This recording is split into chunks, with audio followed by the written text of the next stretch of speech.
남편이 출장 간 날 차 안에서 운전기사 명훈 씨는 기어봉보다 더 커다란 그것을 꺼내었고 그것은 남편보다 더 깊숙하게 들어왔습니다.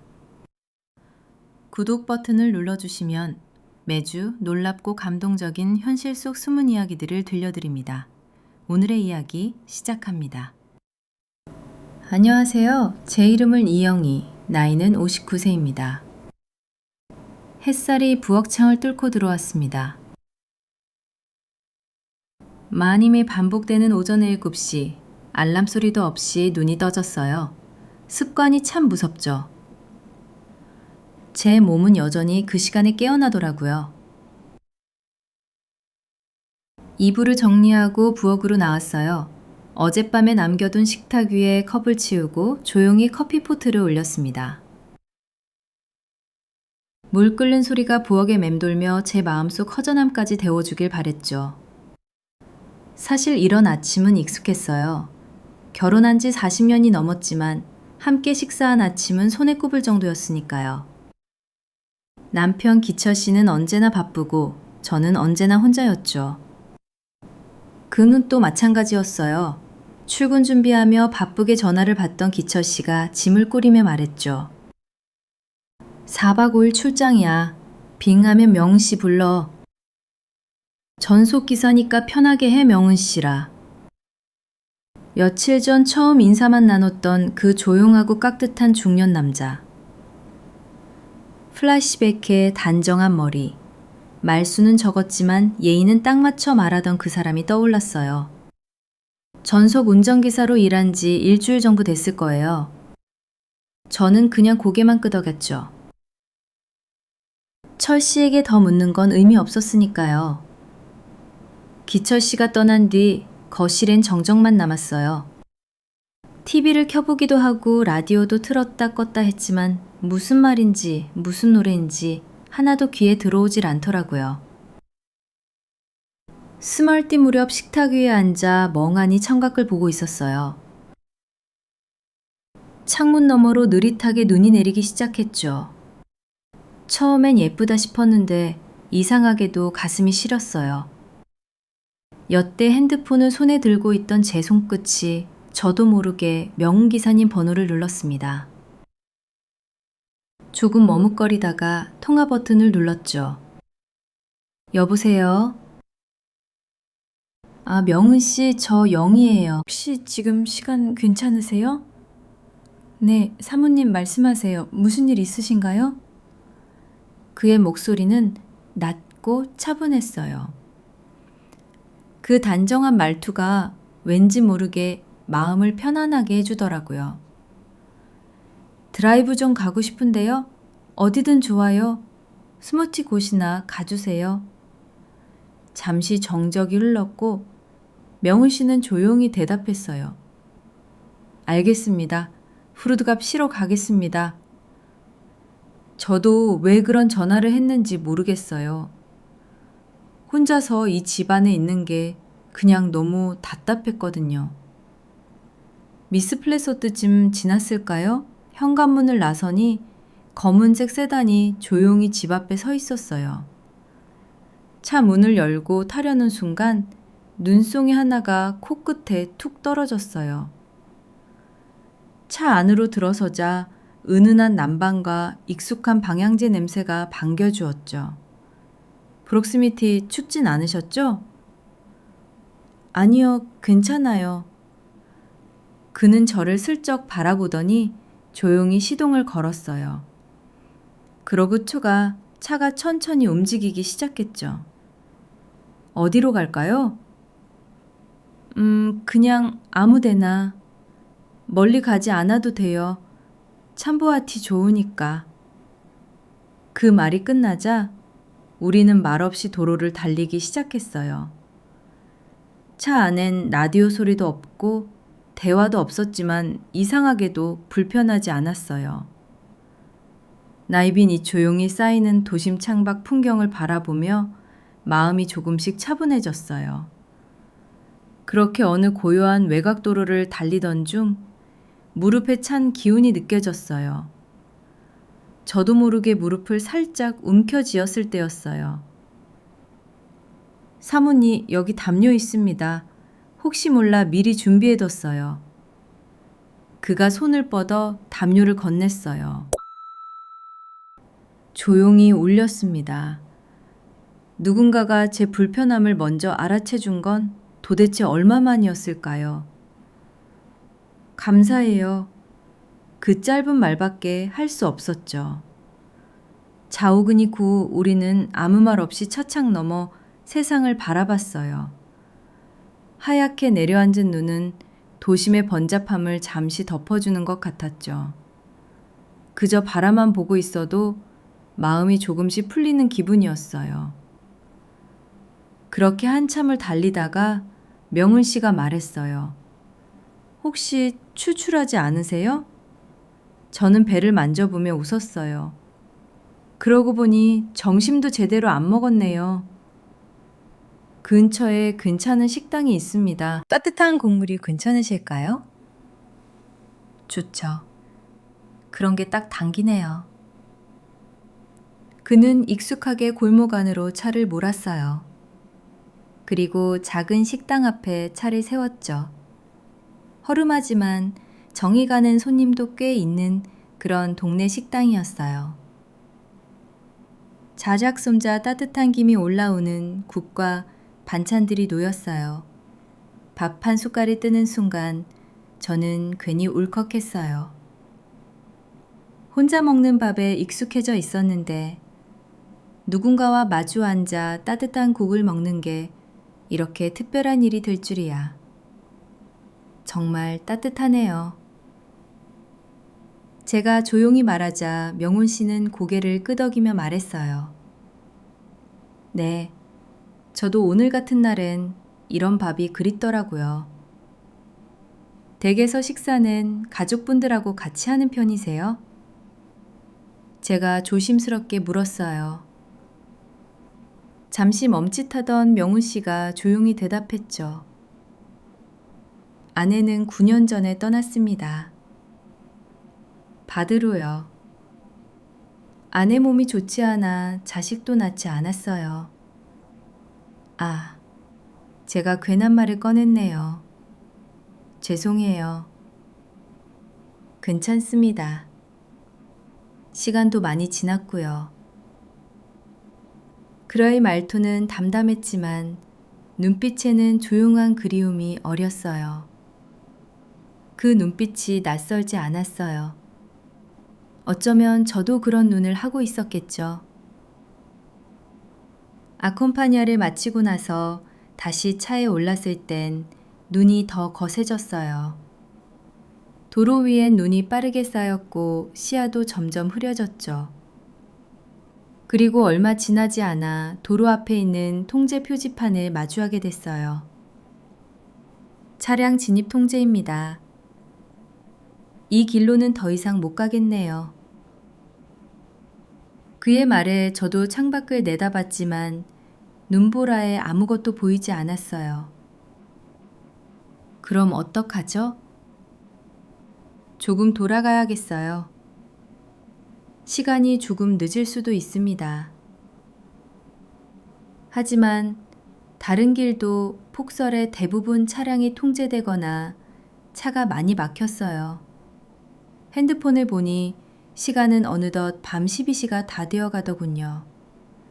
차가 20분째 가지 못하고 정지해 있었습니다. 그때 제 눈에 작은 모텔 하나가 눈에 들어오더라고요. 오늘은 일단 저기 모텔에서 자고 내일 눈 그치면 출발하죠. 네, 알겠습니다. 눈길을 조심스레 달려 도착한 그 모텔은 딱 봐도 오래되고 조용한 작은 동네 숙박업소였어요. 안으로 들어서니 카운터엔 할머니 한 분이 앉아 계셨어요. TV에선 연속곡 소리가 흘러나오고 있었고요. 방이 있나요? 명훈 씨가 조심스럽게 물었고 할머니는 천천히 고개를 끄덕이셨어요. 방 하나 남았어. 부부니까 같이 쓰면 되겠네. 명훈 씨가 당황한 얼굴로 고개를 흔들며 말했어요. 아닙니다. 따로 방이 없을까요? 눈도 이렇게 오는데 어디 다른 데 가봤자 방 없을 텐데. 그 말을 제가 먼저 웃으며 말했어요. 괜찮아요, 같이 써도. 이 시간에 다른 보 찾는 건 무리예요. 명은 씨는 난처한 얼굴로 절 바라보다가 결국 조용히 고개를 끄덕였죠. 방 안은 오래된 벽지에 낡은 침대 하나와 작은 테이블, 그리고 히터 소리만 가득했어요. 어릴 적 가족여행 때 묵었던 시골 여관이 떠오르더라고요. 명은 씨는 가방에서 담요 하나를 꺼내 바닥에 자리를 폈고 저는 조심스레 침대에 누웠어요. 방 안 공기는 따뜻했지만 어쩐지 어색한 정적이 흘렀죠. 아까 식사 중에 말씀하셨던 아내분 많이 사랑하셨나 봐요. 제가 먼저 말을 꺼냈고 그는 조용히 담요를 정리하다가 멈췄어요. 네, 많이요. 아픈 티도 안 내고 늘 웃던 사람이었습니다. 개즈 그리움은 사라지지 않죠. 맞습니다. 시간이 지나도 문득문득 생각납니다. 우리는 그 짧은 대화를 마지막으로 조용히 불을 껐어요. 어둠 속에서 나는 히터 소리와 바깥 눈 내리는 소리만이 방 안을 채웠죠. 그렇게 우린 같은 공간 하나의 방 안에서 조용히, 아주 조용히 잠이 들었어요. 다음 날 아침 눈은 다행히 잦아들었고 도로엔 제설 차량이 분주히 움직이고 있었어요. 모텔 창밖으로 보이는 세상은 하얗게 변해 있었죠. 그날따라 그 하얀 풍경이 이상하리만큼 따뜻하게 느껴졌어요. 용이 체크아웃을 하고 차에 올랐어요. 말이 많지 않았지만 이상하게 그 침묵이 어색하지는 않았죠. 되려 편안했어요. 개점에 도착하자 현관문을 열고 들어서는 순간부터 그 허름한 모텔의 공기가 자꾸 떠올랐어요. 기온은 더 따뜻한데도 마음 한구석은 왠지 시렸고요. 저는 벗어놓은 코트를 정리하며 생각했어요. 고급 주택에 살고 있지만 왜 그 허름한 모텔에서의 어제가 더 그립지. 그러고는 한참을 가만히 소파에 앉아 있었어요. 커피포트를 올릴 생각도 안 들고 텔레비전도 켜지 않았죠. 명훈 씨가 건넸던 담요, 식당에서 나눈 따뜻한 국밥, 그리고 조용한 밤의 침묵. 그 모든 장면이 파도처럼 밀려왔어요.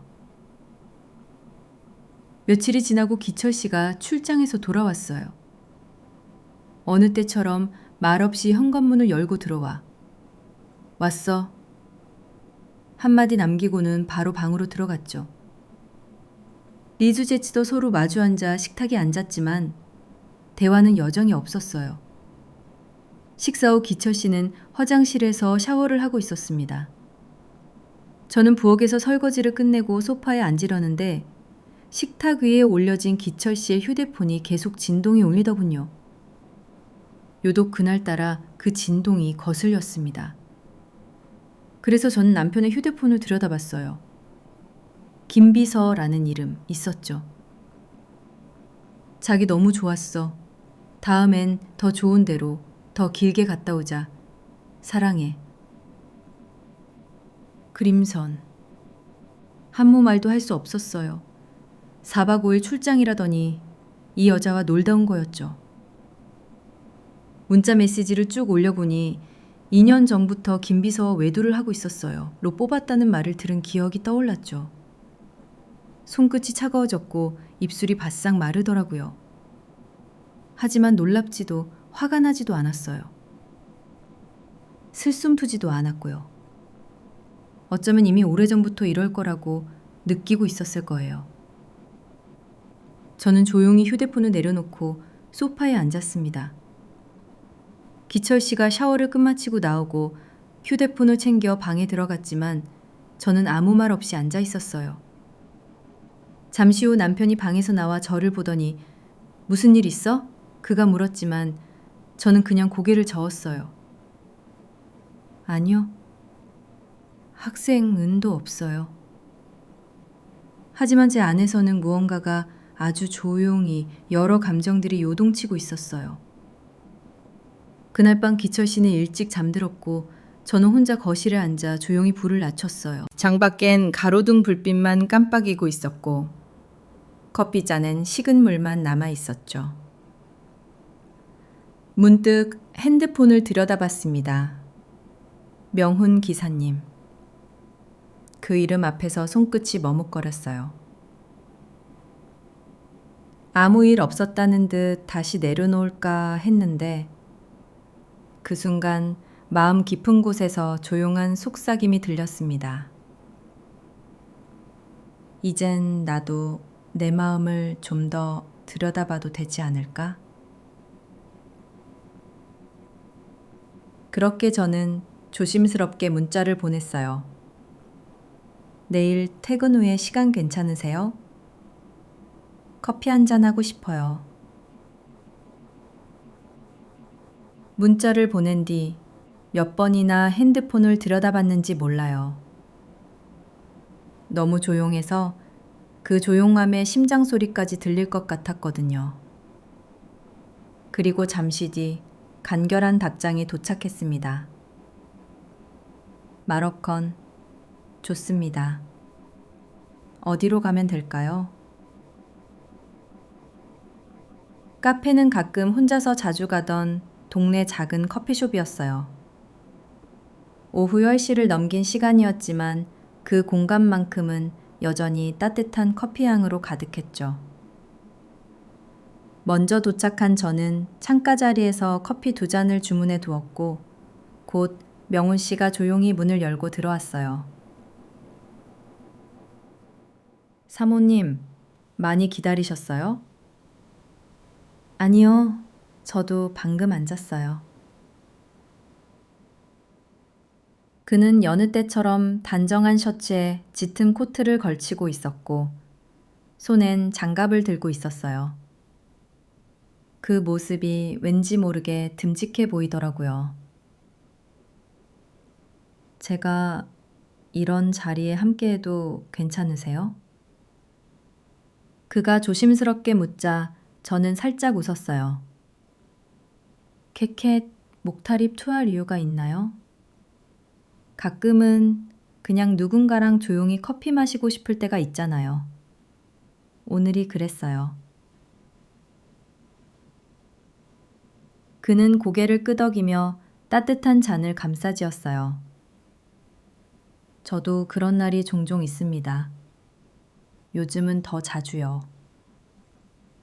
우리는 그렇게 크게 특별하지 않은 이야기들을 나눴어요. 처음 운전을 시작하게 된 계기, 그가 좋아하는 음악, 그리고 요즘 즐겨보는 현실 사연 채널 이야기까지.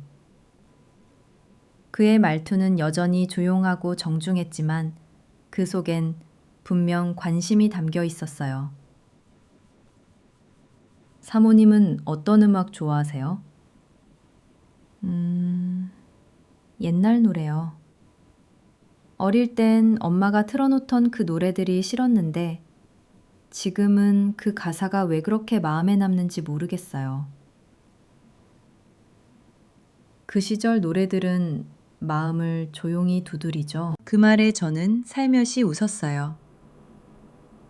사실 누군가와 이렇게 조용히 눈을 마주치며 음악 이야기 같은 걸 하는 게 이렇게 좋을 줄 몰랐어요. 카페를 나설 때쯤 바깥엔 다시 작은 눈이 내리고 있었어요. 우리는 서로 아무 말 없이 잠시 눈을 바라보다가 가볍게 인사했어요. 오늘 고마웠어요. 저도 감사합니다. 댁까지 태워다 드릴게요. 방그가 조수석 문을 열어줬고 제가 차에 타는 동안 그의 손이 살짝 제 어깨를 스쳤죠. 그 짧은 순간이 긴 하루를 따뜻하게 마무리해줬어요. 집으로 돌아오는 길, 제 마음엔 명훈 씨와 마신 커피 향이 조용히 남아 있었어요. 그리고 알았죠. 이 사람은 날 위해 웃어주는 사람이구나. 내 얘기를 들어주는 사람이구나. 그 생각이 마음에 깊게 내려앉았고 저는 혼잣말처럼 중얼거렸어요. 이제야 좀 따뜻해지네. 며칠이 지났어요. 기철 씨는 여느 때처럼 아침엔 일찍 나가고 밤엔 늦게 들어왔습니다. 물론 집에 들어오지 않는 날도 많았고요. 우린 같은 집에 살고 있었지만 그 어떤 말도 눈빛도 교환하지 않았죠. 같은 공간에 있는데 서로 다른 시간 속에 있는 사람처럼요. 그날 아침도 마찬가지였어요. 기철 씨는 양복 셔츠 소매를 채우며 말했어요. 오늘은 회식이니까 늦는다. 그 말에 저는 조용히 고개만 끄덕였죠. 그런데 그때 그의 핸드폰에서 진동 소리가 났어요.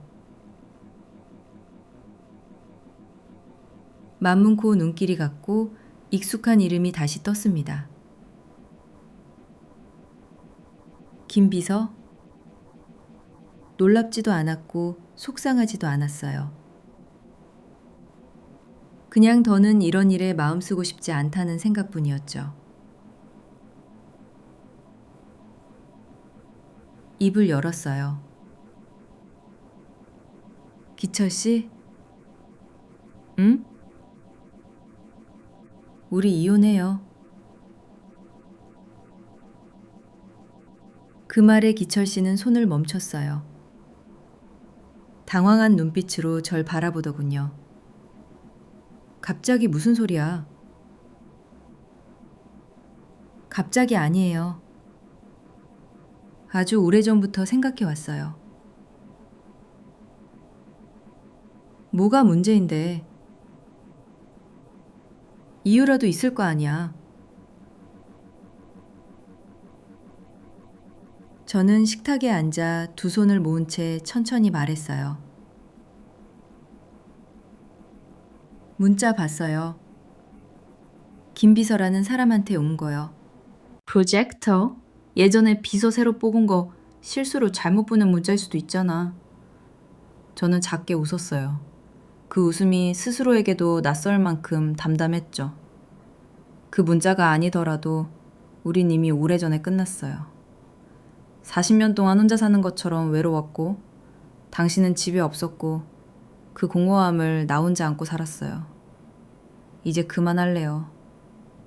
누굴 탓하고 싶은 마음도 없어요. 그냥 나도 내 인생 좀 살아보고 싶어요. 기철 씨는 아무 말 없이 고개를 숙였어요. 말할 수 없다는 걸 알아요. 그래서 저도 더 말하지 않았죠. 한참의 침묵 끝에 저는 자리에서 일어나 방으로 들어갔습니다. 옷장을 열고 조용히 짐을 쌌어요. 글이 많지 않더라고요.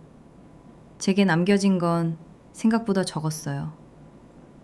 딸 현지에게 전화를 걸었어요. 엄마? 현지야. 엄마 당분간 너희 집에 좀 있어도 될까? 전화기 너머에서 현지는 잠시 놀란 듯 하다가 조심스럽게 물었어요. 아빠랑 무슨 일 있어요? 그래. 엄마 이혼하려고 해. 더는 못 살겠더라. 잠시 정적이 흐른 뒤 현지의 목소리가 조용히 떨렸어요. 잘했어요, 엄마. 그동안 얼마나 참았는지 나도 알아요.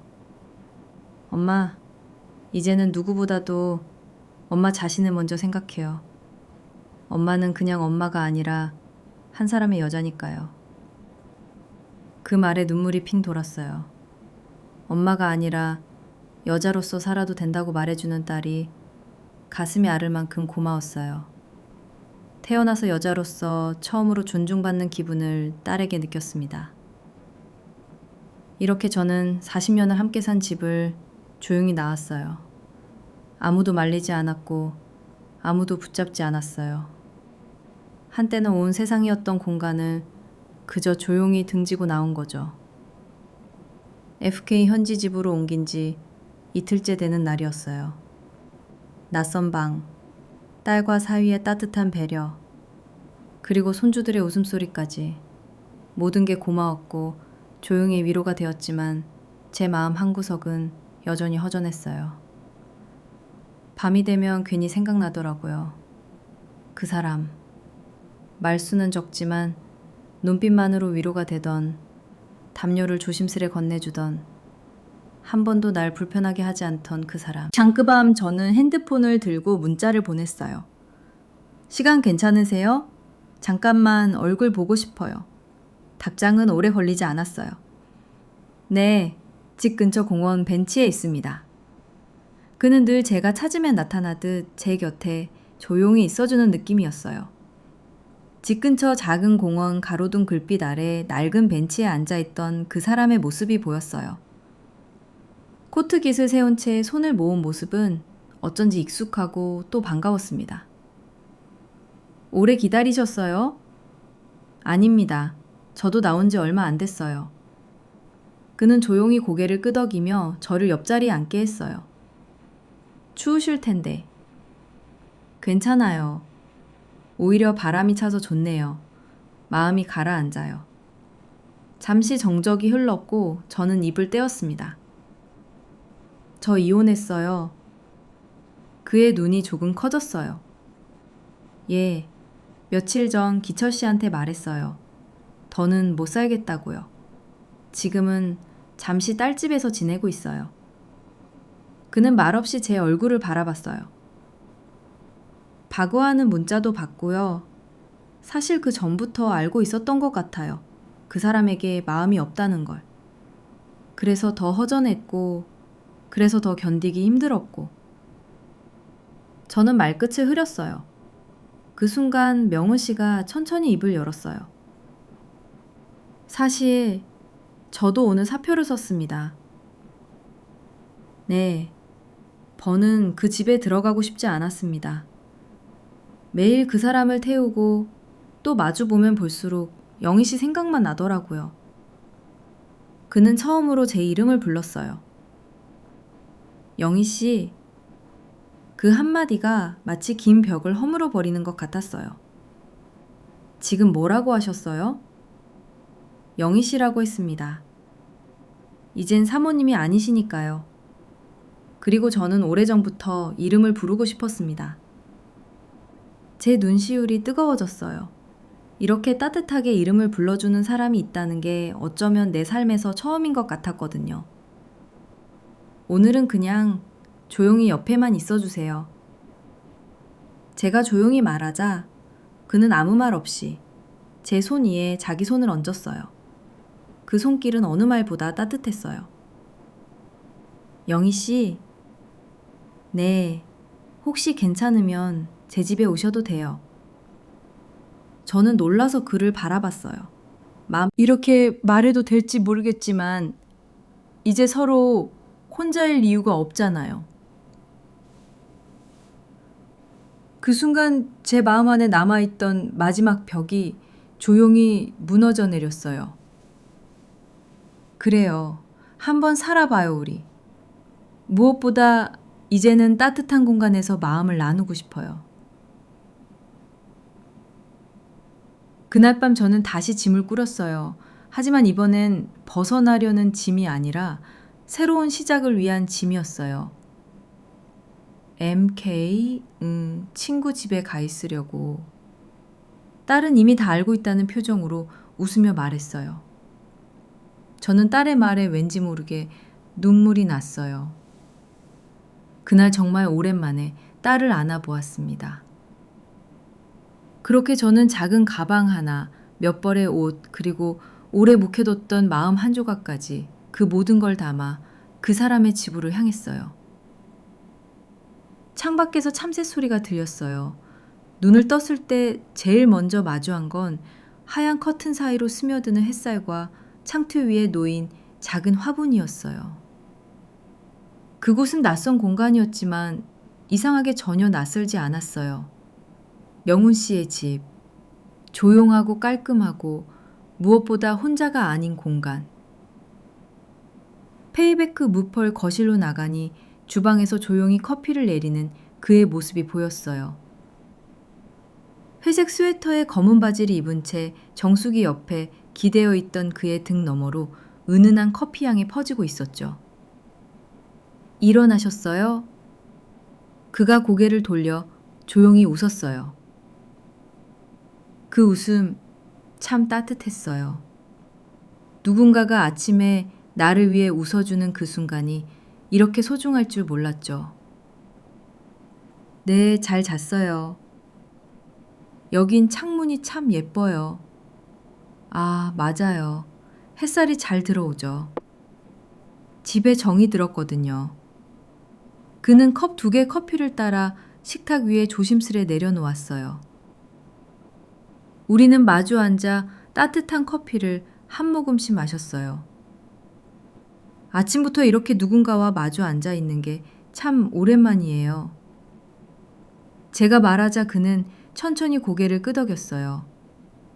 저도 누군가와 함께 앉아 마시는 커피가 이렇게 다르게 느껴질 줄은 몰랐습니다.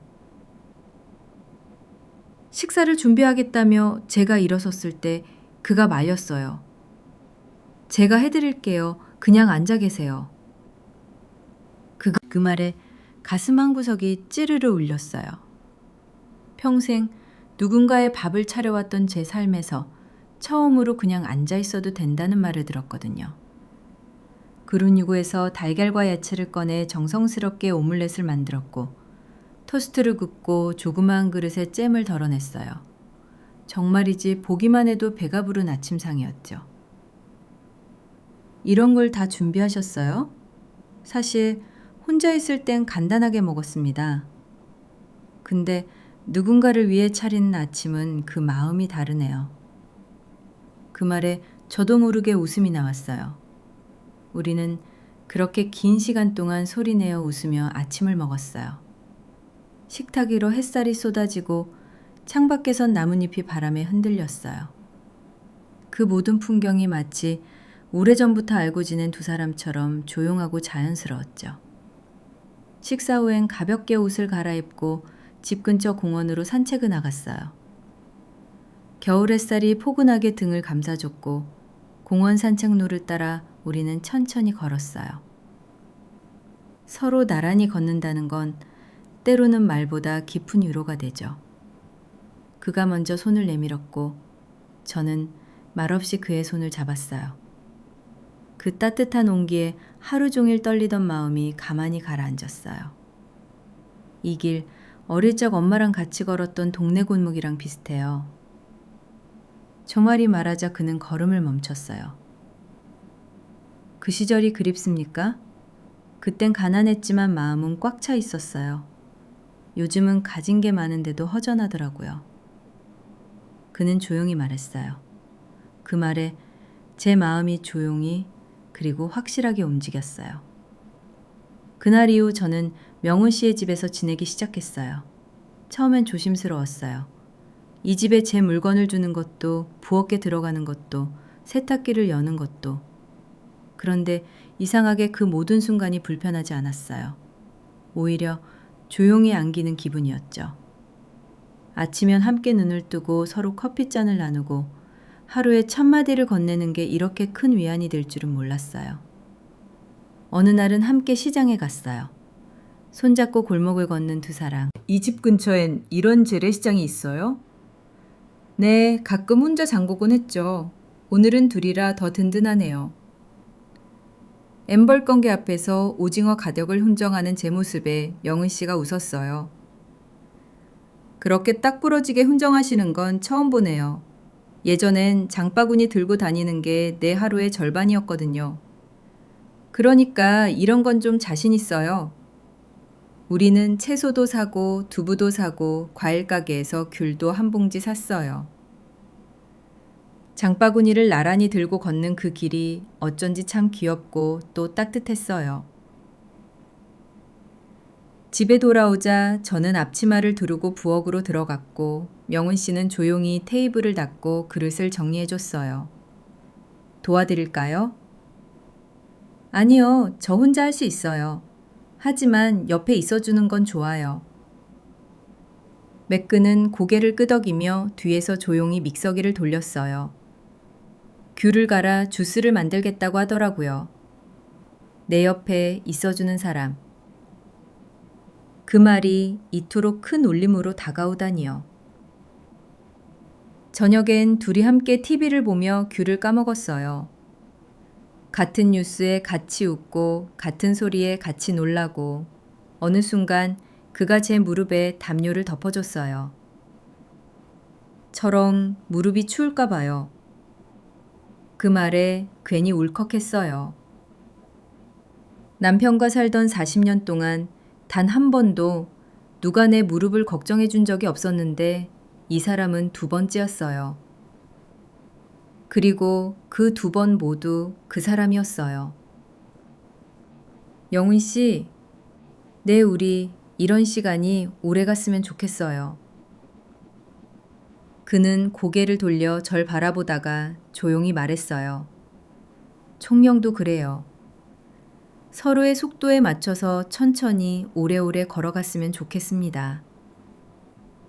그 말에 저는 조용히 그의 손을 잡았어요.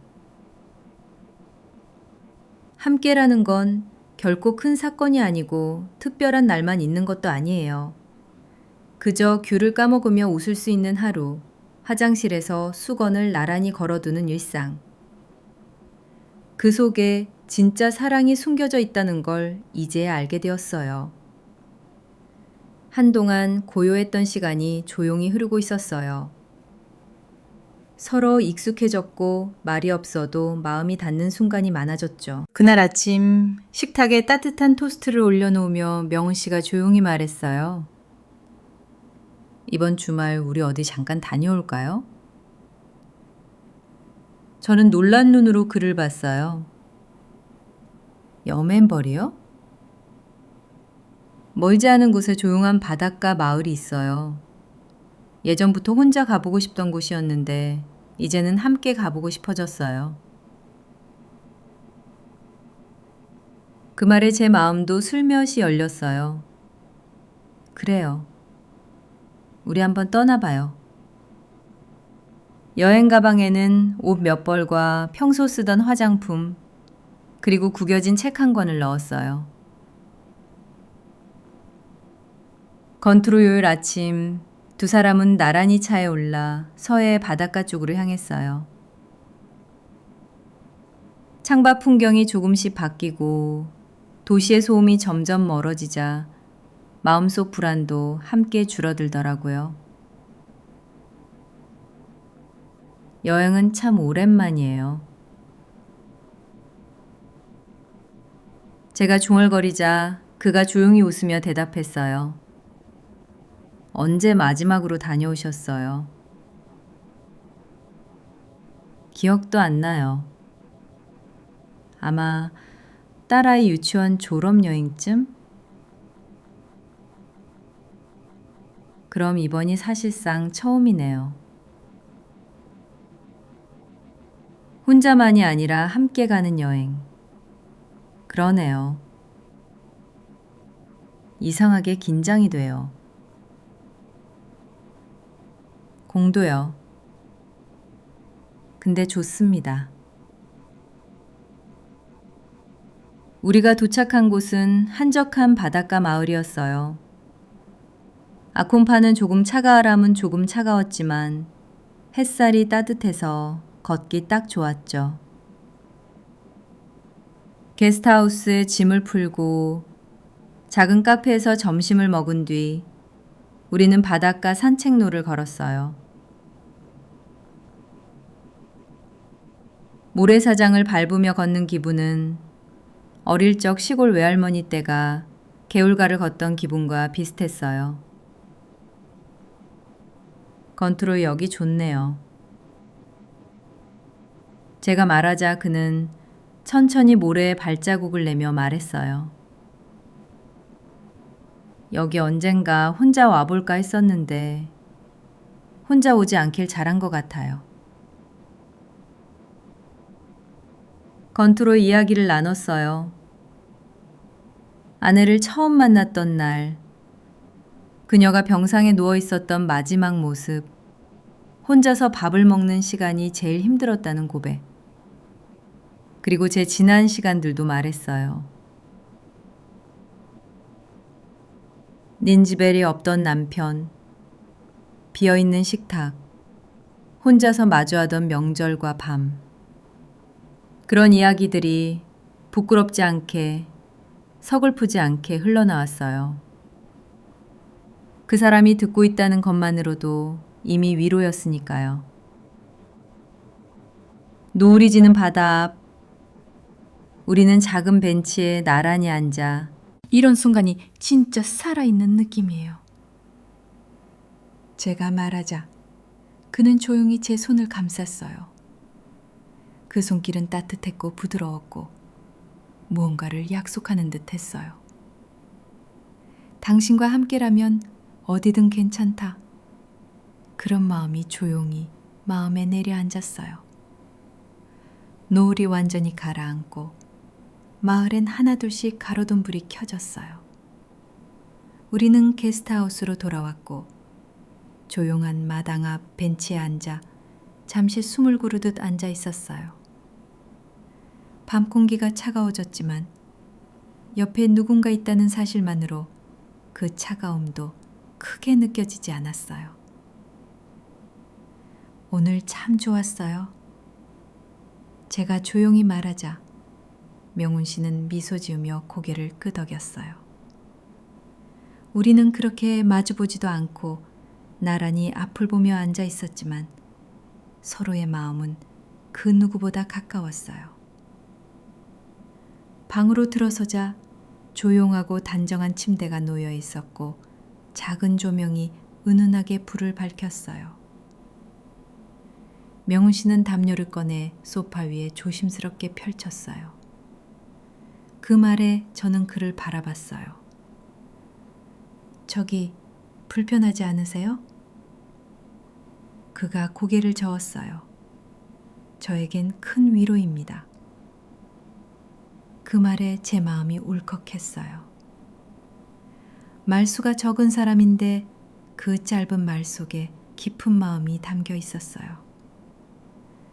침대에 같이 누워 계셔도 괜찮아요. 저는 그의 팔을 붙잡고 침대로 이끌었습니다. 그렇게 우리 둘은 함께 침대에 누워 천장을 바라보다 저는 조심스레 말했어요. 오늘 노을 아래서 제 손 잡아줬잖아요. 그가 살짝 웃으며 대답했어요. 혹시 불편하셨다면? 아니요. 그 반대였어요. 그 손이 참 따뜻했어요. 그는 고개를 살짝 숙이며 말했어요. 그날 모텔에서도 사실 많이 걱정했었습니다. 불편하실까봐. 아니요. 오히려 그날 이후로 자꾸 생각났어요. 그날의 조용함이 그 방 안의 공기가 말을 멈춘 제 입가에 작은 미소가 맺혔어요. 지금은요? 그가 묻자 저는 눈을 감은 채 대답했어요. 지금도 따뜻해요. 불을 끄고 방 안이 조용해지자 밖에서 들려오는 파도 소리가 귓가를 간지렸어요. 그 고요한 밤, 그 사람의 숨소리와 조용히 겹쳐 들려오는 파도 소리, 그 모든 게 이 밤을 더 특별하게 만들어줬어요. 그리고 그 순간 저는 알았어요.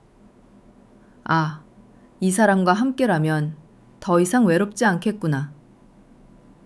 여행에서 돌아온 날, 짐을 풀고 나니 마치 몇 달은 지나온 것 같은 느낌이었어요. 고작 2박 3일이었지만 그 시간 속에서 우린 많은 걸 나눴고 많은 걸 이해했어요. 무엇보다 이제 서로의 공간이 아닌 우리의 공간으로 이 집이 변해가고 있다는 걸 조용히 느낄 수 있었죠. 침이면 제가 먼저 일어나 거실 커튼을 열고 작은 화분에 물을 줬어요. 그 소리에 맞춰 주방 쪽에서 커피 내리는 소리가 들려오고 조용한 클래식 라디오가 흘러나왔어요. 그게 우리 집에 아침이 되었어요. 오늘은 마트 다녀오실래요? 명훈 씨가 물었고 저는 가볍게 고개를 끄덕였어요. 냉장고에 마늘도 다 떨어졌고 미역도 좀 사야겠어요. 우린 장바구니를 나눠 들고 집 근처 대형마트를 향했어요. 를 끌고 걷는 그 사람의 뒷모습이 왠지 듬직해 보였어요. 사소한 것들을 함께 고르며 서로의 취향을 조금씩 알아가고 고개를 맞대며 가격표를 들여다보는 그 순간들이 너무나 우리 같았어요. 이거 어떠세요? 이참에 전기포트 하나 새로 살까요? 그럴까요? 가끔은 나도 따뜻한 허브차 마시고 싶더라고요. 몰타벳 이런 대화가 누구에겐 아무것도 아닌 것 같겠지만 제게는 너무도 새로운 행복이었어요. 마트에서 나오다가 딸 현지와 우연히 마주쳤어요. 장 보러 나왔다고 했죠. 아버니! 현지는 놀란 듯이 다가왔고 명훈 씨는 인사하듯 고개를 숙였어요. 안녕하세요, 현지 씨. 안녕하세요, 기사님. 아니지, 이젠. 살모니가 당황하며 웃었고 저는 조용히 웃으며 딸의 손을 잡았어요. 현지야, 엄마, 너랑 약속한 대로 행복하게 잘 지내고 있다. 고마워. 컨트로버시. 현지의 눈동자가 순간 촉촉해지더니 조용히 고개를 끄덕였어요. 잘 지내고 계신 거죠, 엄마? 응, 많이 웃게 됐어. 크스키. 그리고 외롭지 않아. 그 말에 현지는 조용히 제 손을 꼭 잡았어요. 집으로 돌아오는 길 명훈 씨가 조용히 말했어요. 따님이 참 착하시네요. 아마 나보다 더 좋은 엄마가 될 거예요. 그런 딸이 이렇게 영희 씨를 지켜주는 걸 보니 가슴이 먹먹했습니다. 저는 살짝 웃으며 대답했어요. 이제는 당당하게 살아도 되겠죠? 물론이죠. 누구보다 행복하셔야 합니다. 겁나 저녁 우리는 부엌에 나란히 서서 함께 저녁을 준비했어요. 명훈 씨는 마늘을 다지고 저는 미역을 불리고 조리대 위에서 두 개의 도마가 서로 다른 소리를 내며 조용히 박자를 맞추는 그 순간 우리는 지금 같이 살고 있구나. 그런 생각이 조용히 마음을 적셨어요. 저녁 준비를 마치고 우린 식탁에 마주 앉았어요. 그릇마다 정성스럽게 담긴 반찬들이 놓였고 작은 국그릇엔 금방 끓인 미역국이 담겨 있었어요. 명훈 씨는 조용히 인사하듯 말했어요. 잘 먹겠습니다. 저도 잘 먹겠습니다. 우리는 숟가락을 들어 조심스레 식사를 시작했어요. 말없이 국을 한 입 떠먹은 그가 살짝 눈을 감더니 고개를 끄덕였어요. 컨트롤 참 따뜻하네요. 입에 맞으세요? 네, 정말로 속이 풀리는 맛입니다. 그 한마디에 저는 웃음이 절로 나왔어요. 퍼퓰러리티 내 속맛에 따뜻하다고 말해주는 순간 마음까지 데워지는 기분이었거든요. 식사를 마치고 우리는 거실로 자리를 옮겼어요. TV에선 잔잔한 다큐멘터리가 나오고 있었고 저는 소파에 기대어 담요를 무릎 위로 덮었어요. 명훈 씨는 주방에서 따뜻한 유자차를 타오더니 제 앞에 내려놓았어요. 감기 기운 있어 보이세요? 아니요, 그냥 오늘 바람이 좀 찼나 봐요. 그는 제 옆에 앉아 조용히 유자차를 들었고 우리 사이엔 다정한 침묵이 흘렀어요.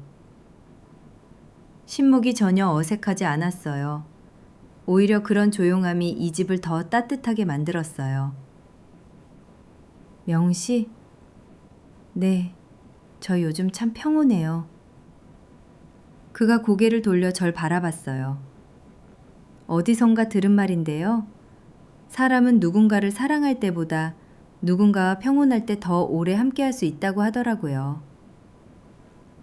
그 말 맞는 것 같네요. 당신만 옆에 있으면 함께 어떤 것을 해도 괜찮고 아무것도 하지 않아도 괜찮아요. 그는 미소 지으며 고개를 끄덕였어요. 장저도 그렇습니다. 영희 씨와 있으면 내가 나답게 숨 쉴 수 있어요. 그 말에 제 눈가가 조금 시큰해졌어요. 그날 밤 세탁기 돌아가는 소리, 주전자에서 피어나는 김, 소파에 나란히 앉은 두 사람의 온기. 그 모든 것들이 새로운 가족의 풍경처럼 느껴졌어요. 전 이제 더는 누군가의 아내로만 살고 싶지 않았어요. 그 사람의 곁에서 한 사람의 나로서 따뜻하고 조용하게 사랑받고 싶었고 사랑하고 싶었어요. 봄 기운이 서서히 올라오던 어느 날 명훈 씨가 조용히 말을 꺼냈어요. 영희 씨, 이번 주말엔 다시 바다 보러 갈래요? 그 말에 제 마음이 금세 설렜어요. 좋죠. 이번엔 조금 더 걸어도 괜찮아요. 그가 웃으며 고개를 끄덕였어요. 이번엔 우리 둘만의 속도로 천천히 걸어가 봐요. 그렇게 토요일 오전 우리는 작은 여행 가방 하나를 챙겨 동해안 쪽 한적한 마을로 향했어요.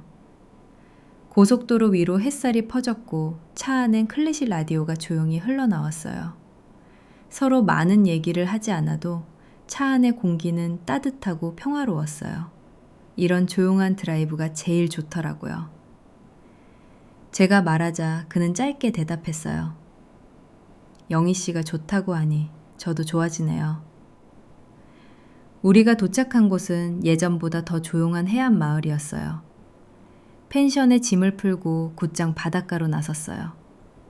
모래바디에 벗겨놓은 신발바람에 흔들리는 머리카락, 해변에 홀로 있는 커다란 나무 벤치, 그 위에 앉아 우리는 조용히 바다를 바라봤어요. 명훈 씨, 가끔 생각해요. 이렇게 좋은 날들이 언제까지일까 하고요. 그는 한동안 대답하지 않았어요. 조용히 제 손을 잡은 채 바다만 바라보더라고요. 저도 그런 생각합니다. 그래도 오늘을 함께 살 수 있어서 참 다행이에요. 맞습니다. 일도 이렇게 살고 싶어요. 우리는 바닷가를 걸으며 어릴 적 이야기, 서로가 좋아하는 계절, 싫어하는 음식까지 소소한 이야기들을 꺼내놓았어요. 명은 씨는 왜 그 동네에 정착하게 된 거예요? 아내가 떠난 후 집을 떠나려고 해도 못 떠나겠더라고요. 그가 저를 바라보며 말했어요. 하지만 이제는 평생 거기서 살까 봐요. 영희 씨랑요. 그 말에 제 발걸음이 잠시 멈췄어요. 바다가 잔잔하게 일렁이고 그의 눈빛이 조용히 제 마음속으로 들어왔어요. 영희 씨. 네. 이런 말 조심스럽지만 앞으로의 시간도 저와 함께 해주실 수 있겠습니까? 저는 천천히 고개를 끄덕였어요. 이미 그렇게 하고 있었던 것 같아요. 함께 걸어가고 있었던 거죠. 우리, 그의 손이 조금 더 단단하게 제 손을 감쌌어요. 그날 바람은 조금 찼지만 마음만큼은 따뜻하게 데워졌어요. 그리고 우리는 처음으로 미래라는 단어를 함께 바라봤어요.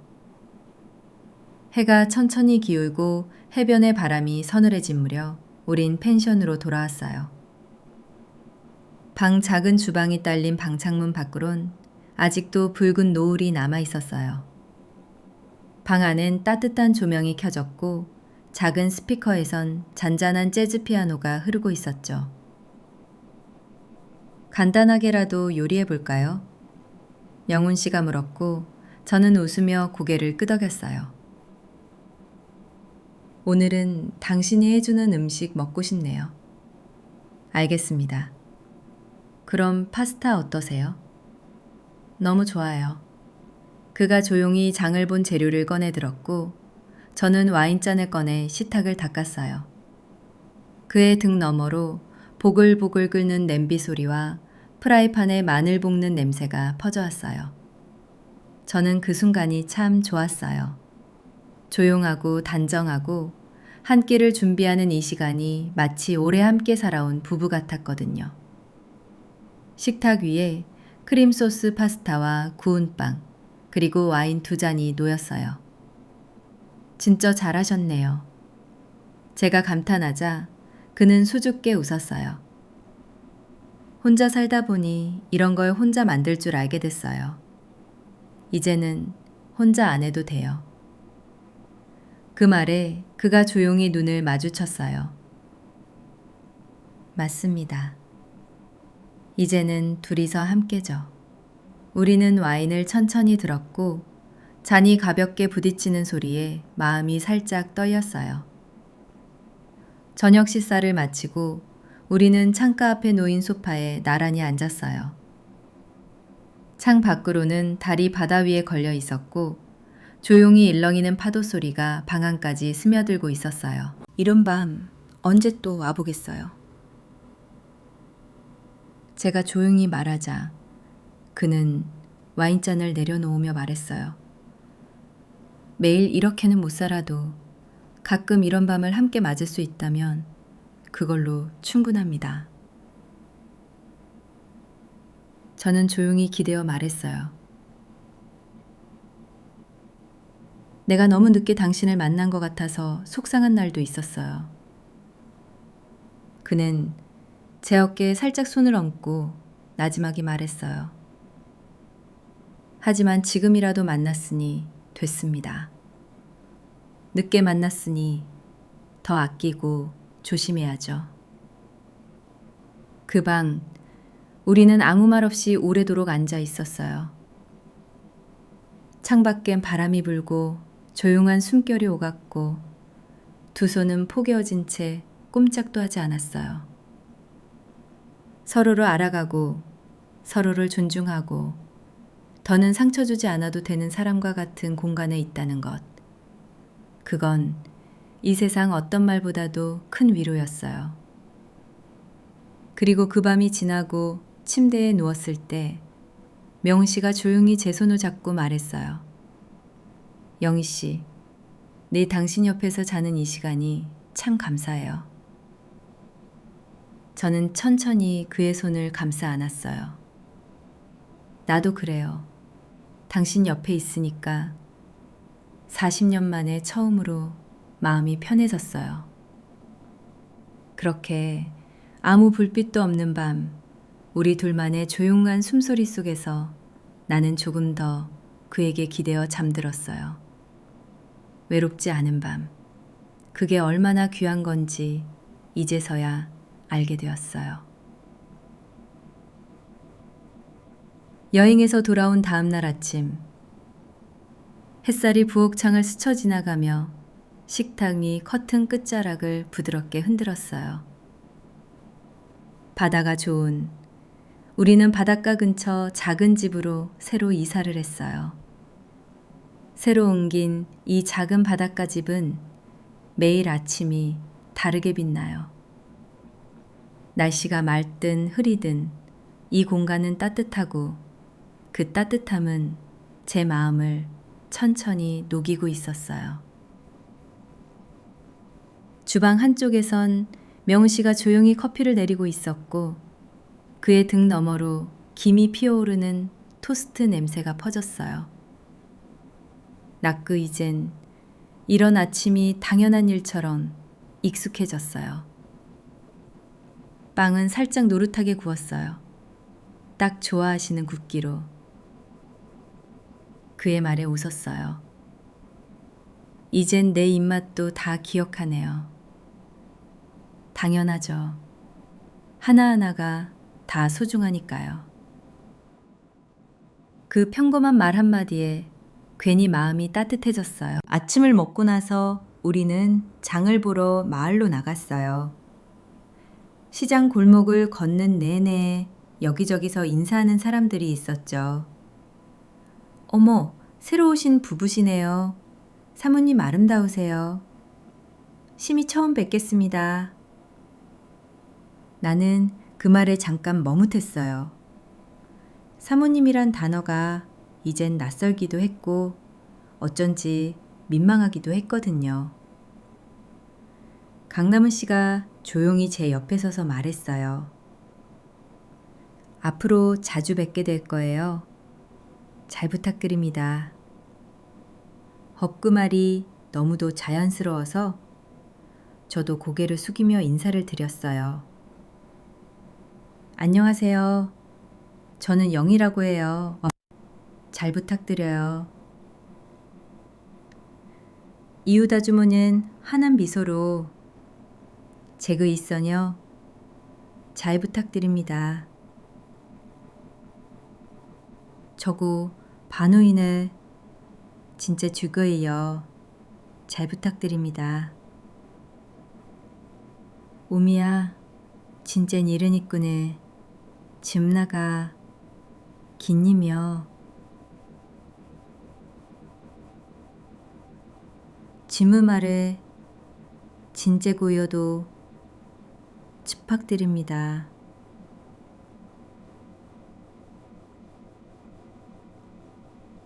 전 저제 말 있어요. 잘은 부탁드립니다.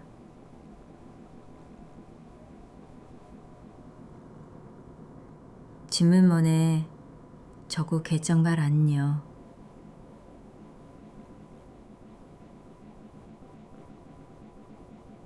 저는 날이 등에 오신나요.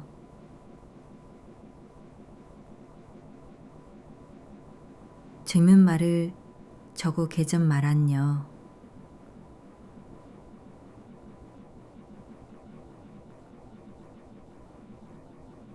저는 짐은 말아있더라고 잘해 뵙겠어요.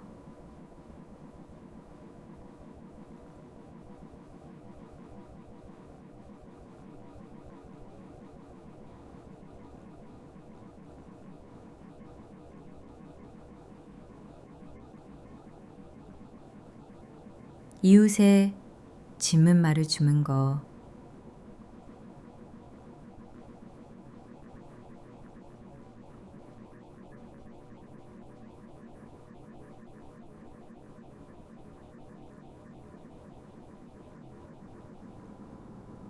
짐은 말이요 자연스러움이란요.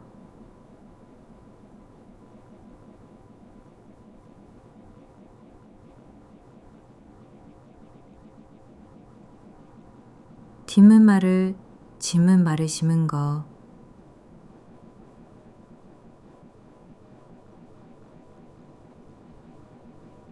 짐은 말을 자연스러움이란요.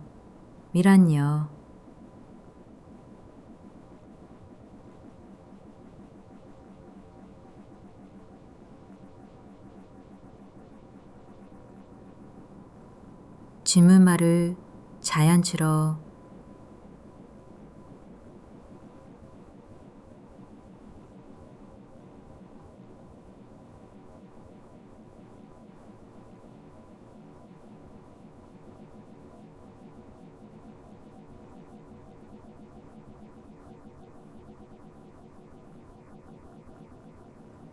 짐은 말을 자연스러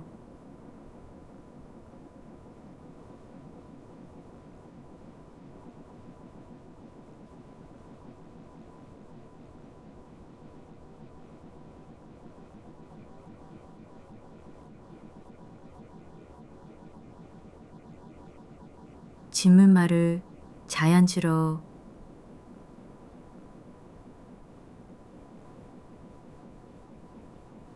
짐은 말을 자연스러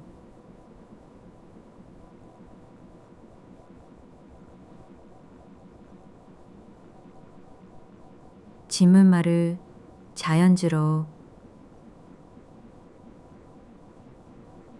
짐은 말을 자연스러 방금 씨는 당근을 씻어 작은 통에 썰어 담고 저는 갓 사온 귤 껍질을 까며 말했어요. 이런 일상이 이렇게 편안할 줄은 몰랐어요. 그가 조용히 웃으며 대답했어요. 저도요. 하루하루가 아까울 만큼 고맙습니다. 우린 그렇게 나란히 앉아 귤을 까고 따뜻한 물을 끓이고 아무 말 없이도 서로에게 기대고 있었어요. 점심 무렵 현관벨이 울렸어요. 누구세요? 문을 열자 딸 현지와 사위 그리고 손주들이 활짝 웃으며 서 있었어요. 집들이 할 겸 보고 싶어서 왔어. 저는 놀라면서도 기분이 좋아 현지를 꼭 안았어요. 손주들은 이미 안방으로 뛰어가 집 구경하기 바빴고 사위는 어색하게 인사하며 고개를 숙였어요. 명훈 어르신 안녕하세요.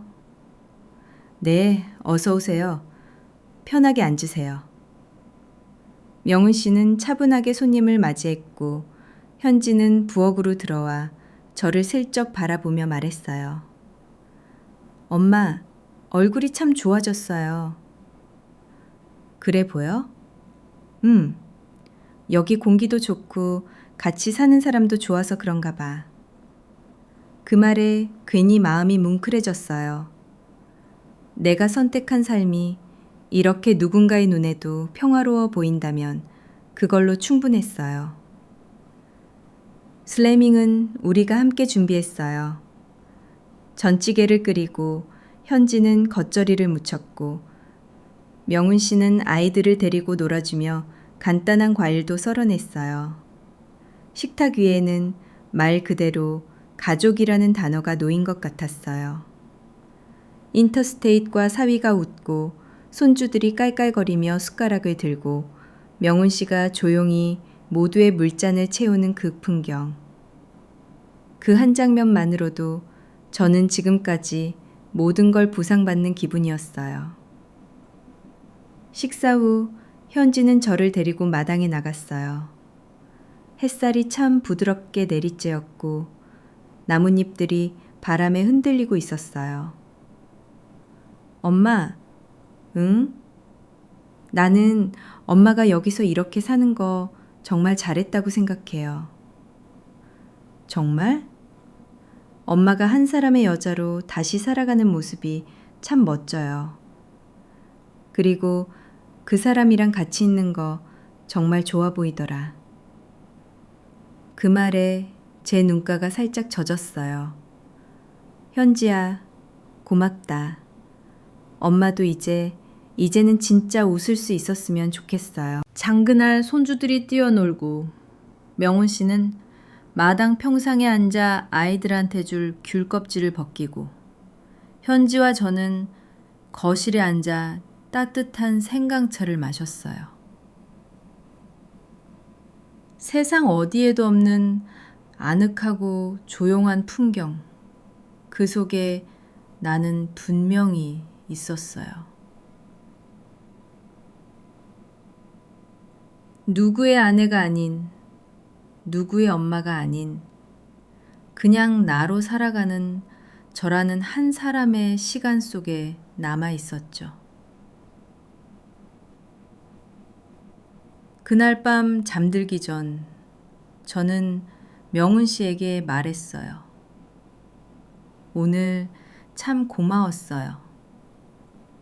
무엇이요? 오늘도 당신이라는 사람이 내 옆에 있다는 거요. 그는 조용히 제 손을 잡았어요.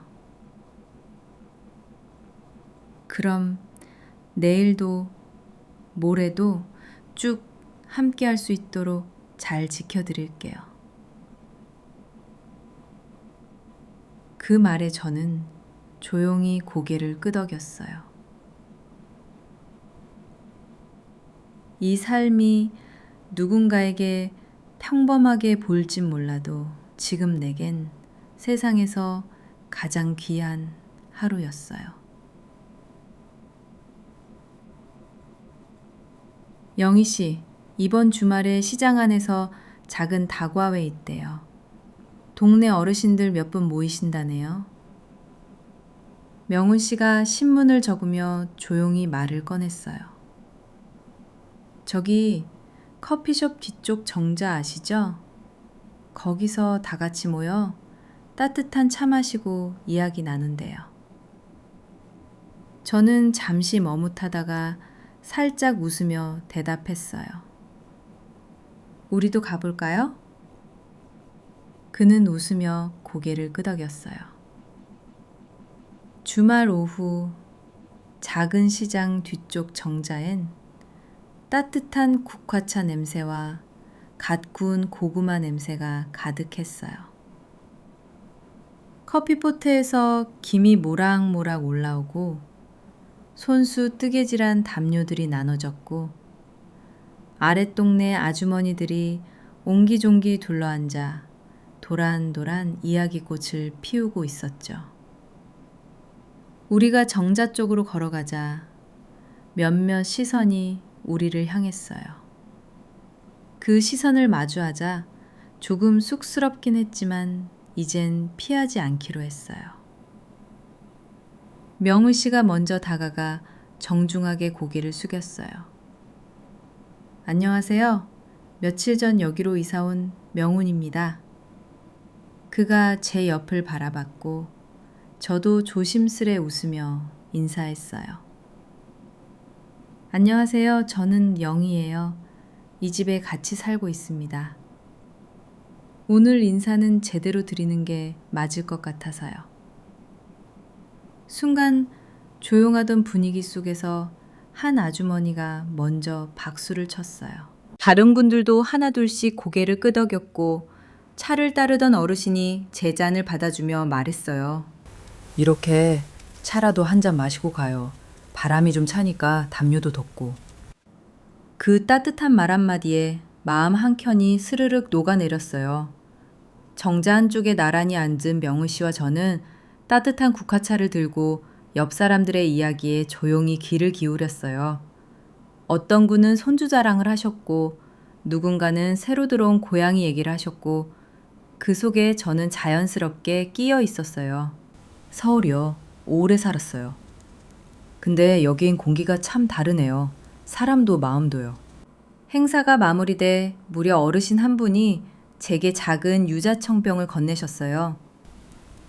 매비기 전에 이거 한 스푼씩 타서 드셔요. 저희가 직접 담근 거예요.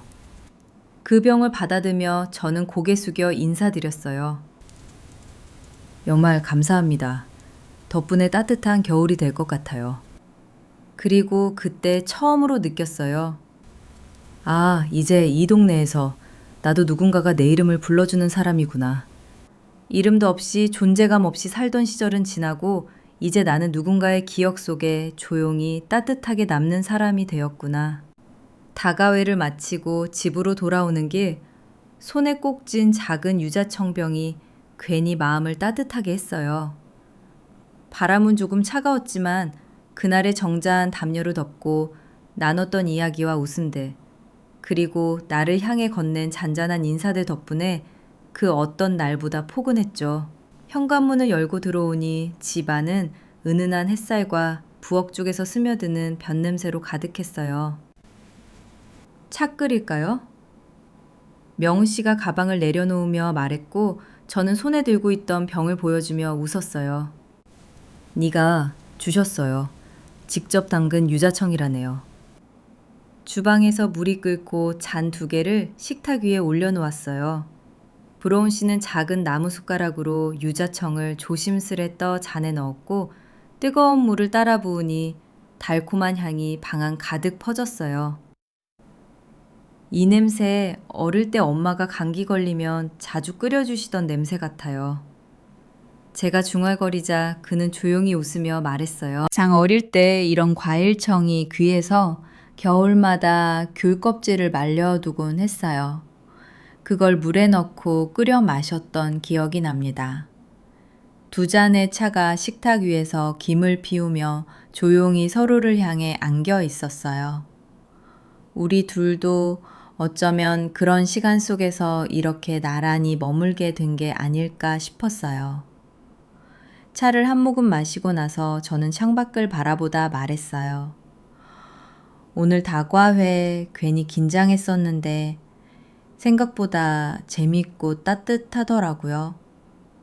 사람들이 영희 씨를 금방 받아들이는 게 느껴졌어요. 그럴 자격이 있고도 남죠. 영희 씨는 어디에 있어도 따뜻한 사람이에요. 오랜만이었거든요. 그날 밤 우리는 나란히 소파에 앉아 작은 난로 불빛을 바라보았어요. 밖은 제법 추웠지만 방 안 공기는 따뜻했고 무릎 위 담요 속에서 서로의 손끝이 맞닿아 있었어요. 이 동네 참 좋네요. 제가 조용히 말하자 그는 천천히 고개를 끄덕였어요. 저에겐 영희 씨와 함께라서가 이 동네가 좋은 유일한 이유예요. 그 말에 저는 조용히 그를 바라봤어요. 누구 곁에서 내가 좋은 이유가 되어줄 수 있다는 것, 그건 살면서 처음 느껴보는 일이었어요. 이날 밤 우리는 무심히 흐르는 라디오를 들으며 소리 없이 웃고 소리 없이 기대고 소리 없이 서로의 마음에 한 걸음 더 다가섰어요. 온전히 나로 살아갈 수 있는 공간, 그 안에 따뜻하게 머물 수 있는 사람, 그리고 그 둘이 만들어내는 조용한 하루의 마무리. 그날의 유자차 향은 오래도록 잊히지 않을 거예요.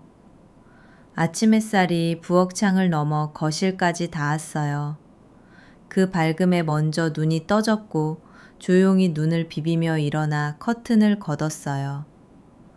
마당엔 봄 기운이 스며 있었고 작은 화분들엔 새순이 돋고 있었죠. 주방에선 명훈 씨가 계란 후라이를 하고 있었어요. 커피향이 집안에 가득했고 그 모든 풍경이 평화로웠어요.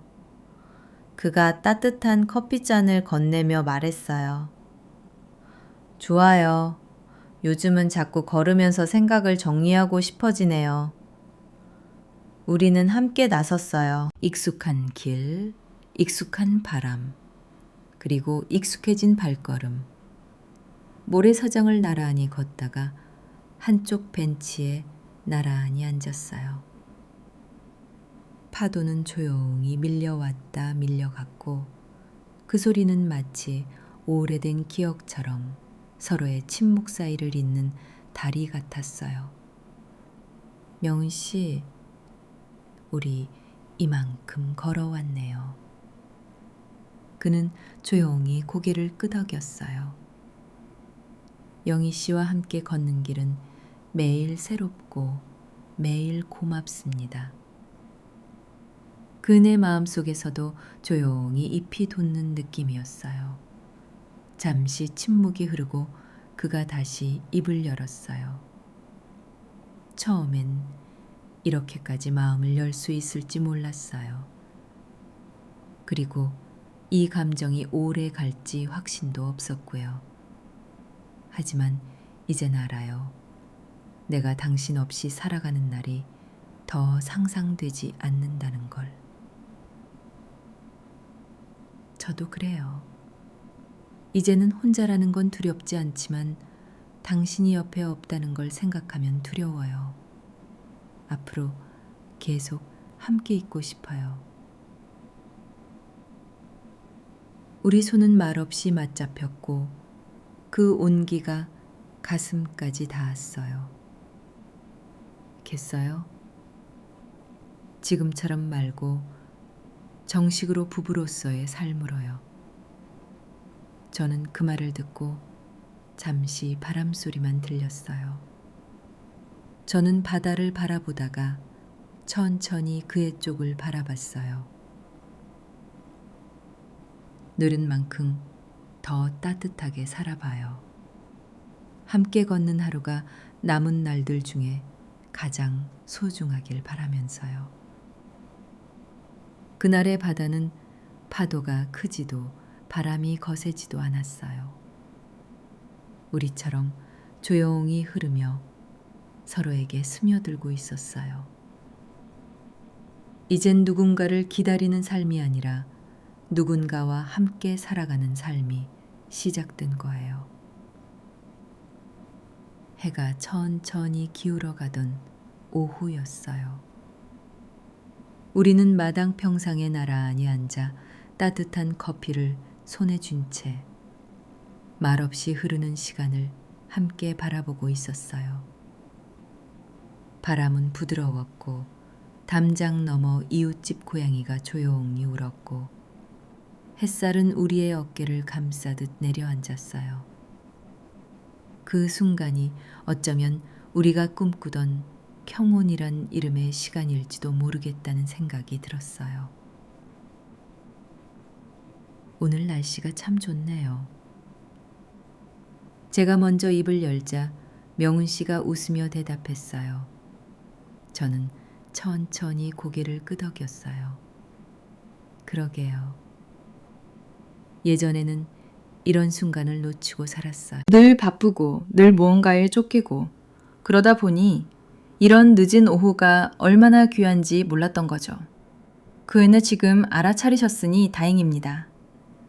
그리고 저는 당신과 함께라는 게 더 다행이고요. 그가 제 손을 살며시 잡았어요. 우린 아무 말 없이 손을 맞잡은 채 하늘을 바라봤어요. 바람이 흔드는 나뭇잎 소리, 멀리서 들려오는 아이들 웃음소리, 그리고 가끔 섞이는 우리 둘의 웃음. 그 평범한 소리들이 이제는 더없이 소중한 풍경이 되었어요.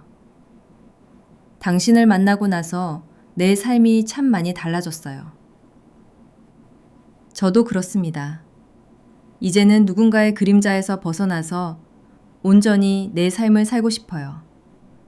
그리고 그 삶에 당신이 함께였으면 해요.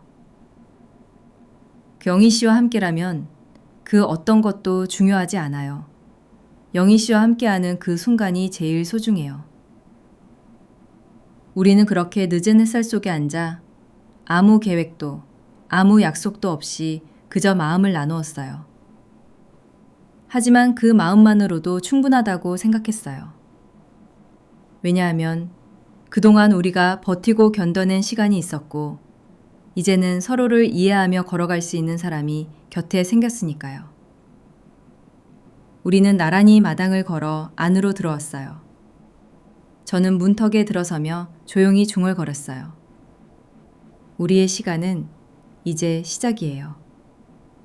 그 말에 명훈 씨는 잠시 멈춰섰다가 뒤돌아 저를 바라보며 말했어요. 맞아요.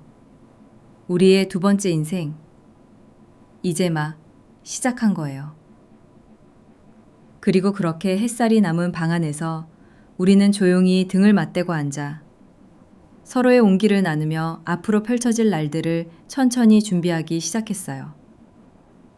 삶은 언제나 늦지 않았고 사랑도 언제든 다시 시작할 수 있다는 걸 우리는 서로의 존재로 증명하고 있었어요. 오늘 이야기가 좋으셨다면 구독과 좋아요, 알림 설정을 눌러주시고 여러분의 생각도 댓글로 많이 남겨주세요. 시청해주셔서 감사합니다.